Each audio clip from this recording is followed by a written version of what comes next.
Olá, bem-vindos a mais uma análise aqui no nosso espaço. Hoje a gente vai mergulhar num material de estudo bem específico, sabe? Uma lição bíblica. Isso mesmo, é da revista Lições Bíblicas, voltada para jovens e adultos da Igreja Evangélica Pentecostal Liberdade em Cristo. Exato, e o material que a gente tem em mãos é lá do primeiro trimestre de 2006, janeiro, fevereiro, março daquele ano. E o comentarista dessa edição foi o pastor Plácido Tomás da Silva. Hoje, o nosso foco vai ser todinho na lição número 1, que tem um título bem direto: O preparo para o despertamento espiritual do crente. O tema central, então, é essa necessidade, né? E os passos para uma renovação na vida espiritual, segundo a visão dessa lição. Exatamente. Como manter a chama acesa, digamos assim. Olha, e por falar nisso, se esse tipo de mergulho mais fundo, sabe, em fontes assim, mais específicas, te interessa, aproveita agora rapidinho, se inscreve aí na plataforma, deixa um gostei, ajuda bastante a gente a saber que tipo de conteúdo vocês curtem. É um ótimo termômetro para nós. Mas, voltando aqui, essa ideia de despertamento espiritual já passa uma sensação de sair de uma lentidão, de uma apatia na fé. Não é? Com certeza. A lição já começa partindo daí, né?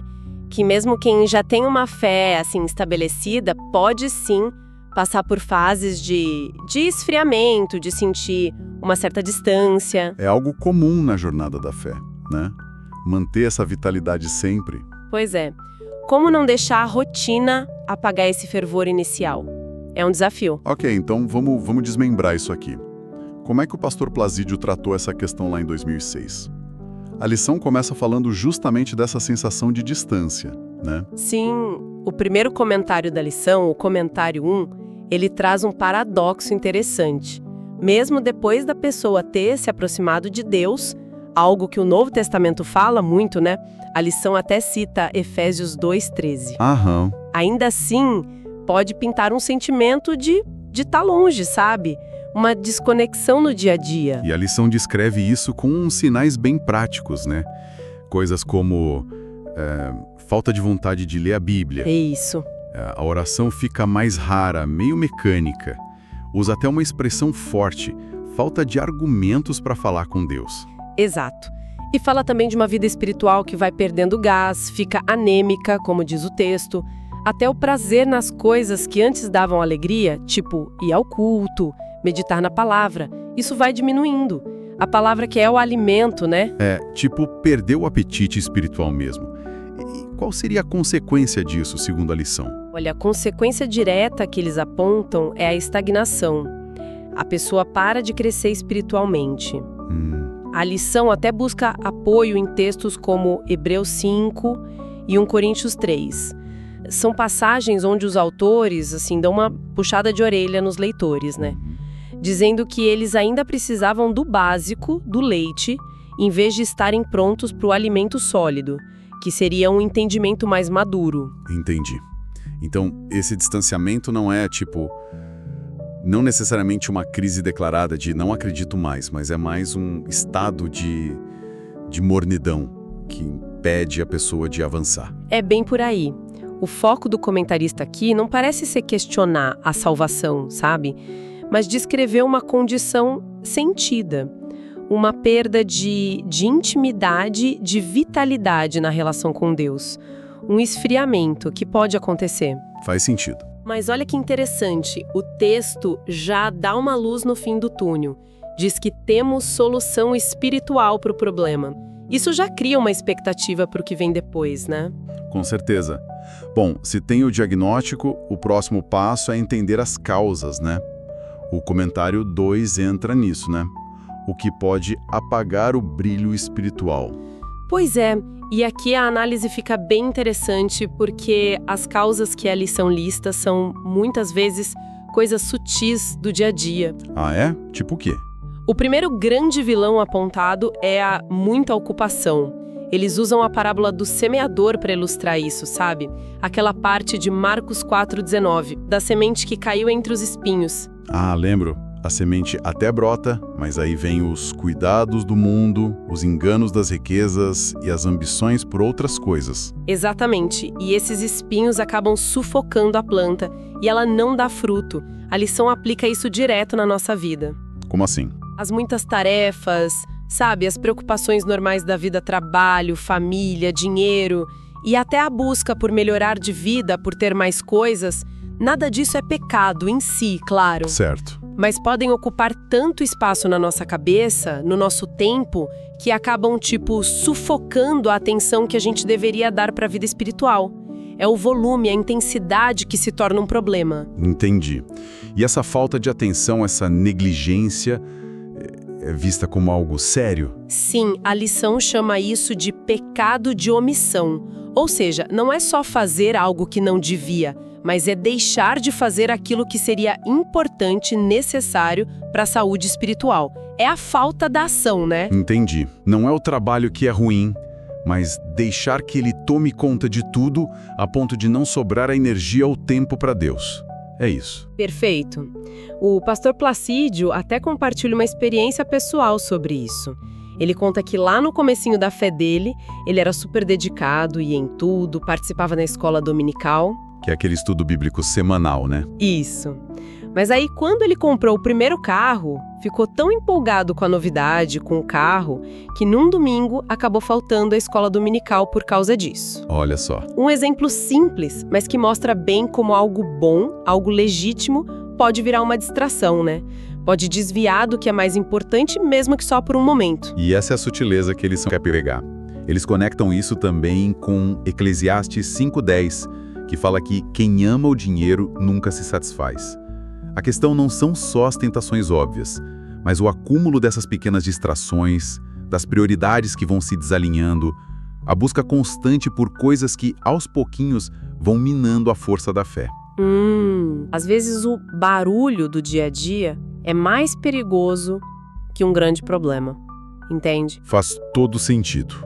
Então, a grande sacada aqui, segundo a lição, é que esse esfriamento muitas vezes não vem de pecados escandalosos, mas dessa correria, dessas ambições normais, mas que acabam empurrando o relacionamento com Deus para segundo plano.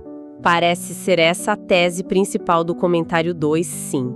Essas coisas sufocam a palavra e acabam apagando aquele brilho espiritual que deveria vir de dentro, como diz a verdade prática da lição. Ok, diagnóstico entendido, causas identificadas. A pergunta que fica é, tá, e aí? O que fazer? A lição dá um norte, um caminho de volta? Sim, sim. O comentário 3 e a leitura em classe que eles sugerem, que é baseada lá em Joel, capítulo 2, versículos 12 a 17, são apresentados como esse mapa para restauração. Ah, Joel 2. Isso. O texto parte da ideia de que Deus já deu os meios para a gente ser renovado. Cita até Hebreus 10, que nos encoraja a chegar perto de Deus com confiança, né? E como seria essa aproximação na prática, olhando para Joel 2, segundo a lição? O ponto de partida, ali no versículo 12 de Joel, é a conversão.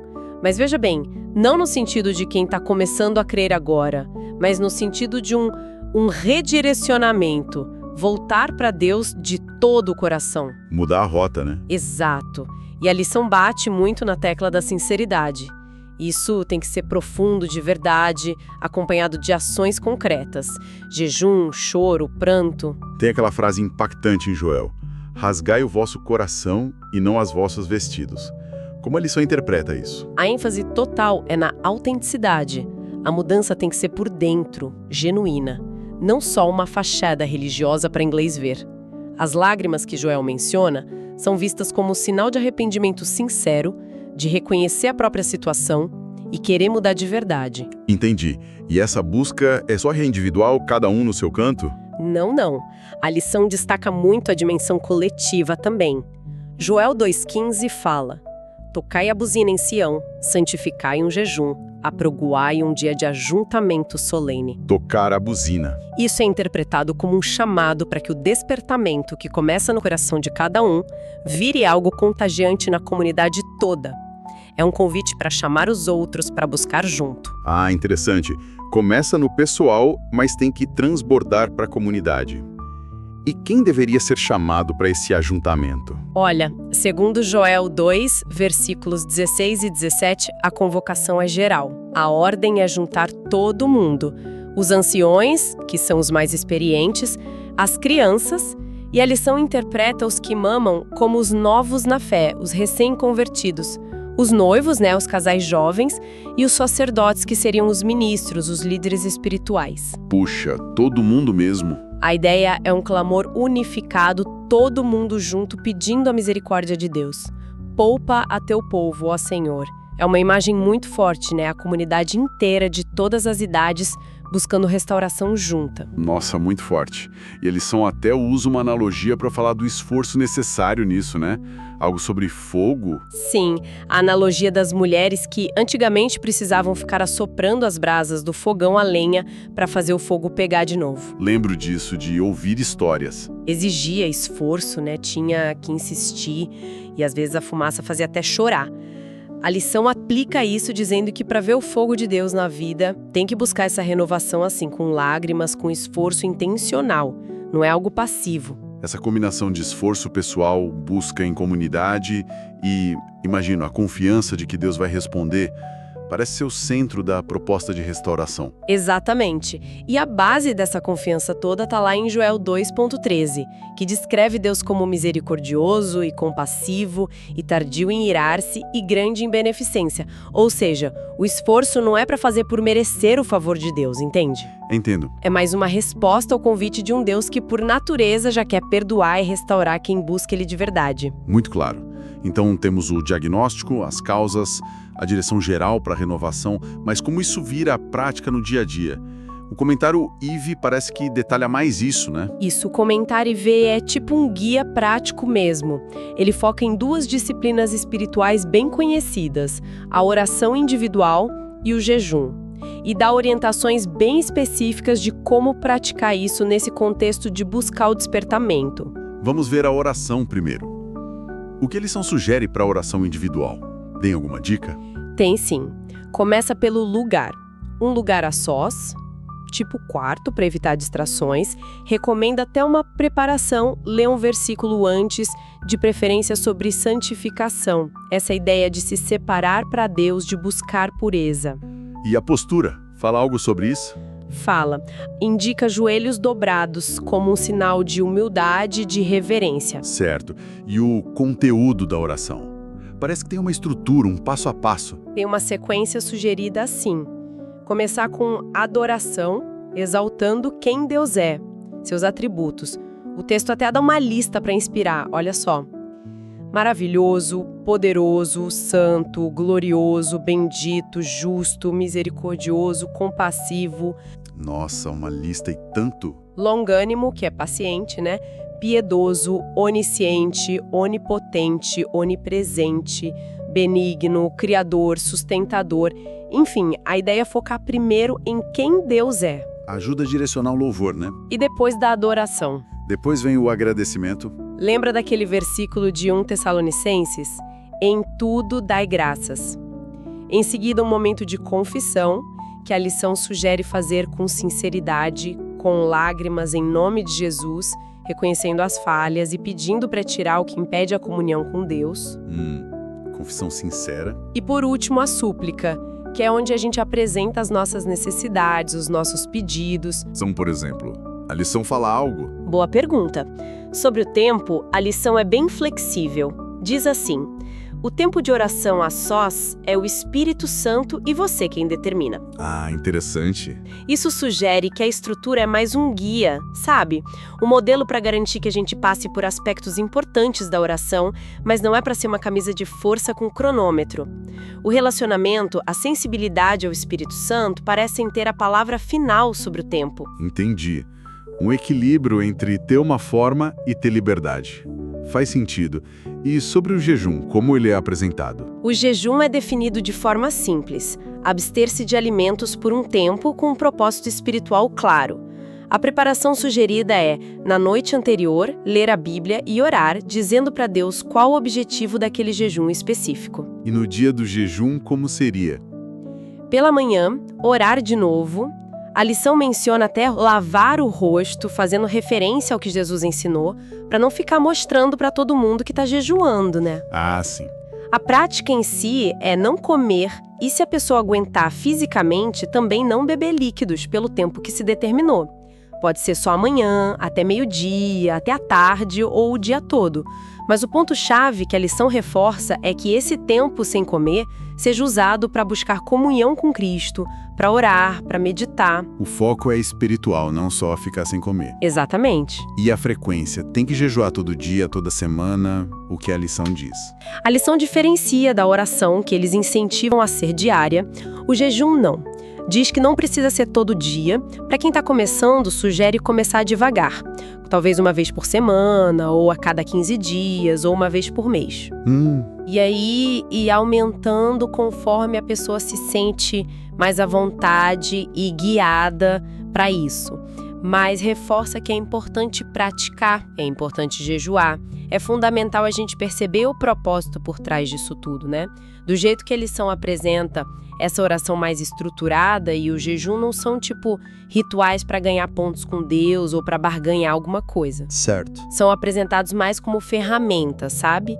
Disciplinas espirituais para a gente cultivar ativamente a adoração, a gratidão, o arrependimento sincero e, o mais importante de tudo, para aprofundar a nossa comunhão com Deus. Então são meios para um fim maior, que é esse relacionamento revitalizado com Deus. Exatamente. E essa orientação de ouvir o próprio corpo, ouvir a direção do Espírito, tanto na duração da oração quanto na frequência e a intensidade do jejum, mostra uma busca por equilibrar a disciplina com a sensibilidade espiritual, né? Não parece ser rigidez por rigidez, mas usar práticas que a tradição cristã conhece para nutrir a vida interior de forma intencional e pessoal. Fazendo aqui uma recapitulação rápida do que a gente viu nessa lição 1. A gente começou vendo que a lição reconhece que mesmo quem já crê pode passar por um momento de distância espiritual. Isso. Depois a gente viu as causas que ela aponta, que muitas vezes são coisas do dia a dia, né? A correria, as preocupações, as prioridades que se desalinham e acabam sufocando a fé. E aí veio o caminho de volta proposto, focado numa conversão sincera, de coração, que se mostra tanto no individual com arrependimento, choro, mudança de rumo, quanto no coletivo, na comunidade buscando junta, clamando unida. Tudo isso baseado na ideia de que Deus é misericordioso e quer restaurar. E por fim a lição deu ferramentas práticas para cultivar essa reconexão no dia a dia, né? Detalhou a oração individual com aquela estrutura e a prática do jejum com propósito. Então a mensagem central parece ser que o tal despertamento espiritual não é algo que simplesmente acontece do nada. Não mesmo. Requer um preparo ativo, um esforço consciente da pessoa. Sim, é um chamado para ação, né? E se a gente voltar naquela verdade prática que você mencionou lá no começo, o brilho da santidade de Deus vem do interior do coração do crente. Lembro. Dá para pensar em todas essas práticas, oração, jejum, arrependimento, busca em comunidade, como formas concretas de cuidar desse interior. É quase como um trabalho de jardinagem espiritual, sabe? Gostei da imagem. Tirar as ervas daninhas, que seriam as distrações, a negligência, e adubar o solo para que a luz de Deus possa brilhar mais forte através da vida da pessoa. Uma imagem poderosa mesmo para a gente fechar essa análise. Cuidar do interior para que o brilho apareça. É uma reflexão que vai além só dessa lição de 2006, né? Sem dúvida nenhuma. As formas podem mudar, mas essa necessidade de cultivar intencionalmente a vida interior é algo universal na busca espiritual. Excelente. Olha, muito obrigado a quem acompanhou a gente nessa análise detalhada da lição 1. Esperamos que tenha sido proveitoso. Foi um prazer, viu, explorar essas ideias e o jeito como foram organizadas nesse material. Permitindo Deus até a nossa próxima análise.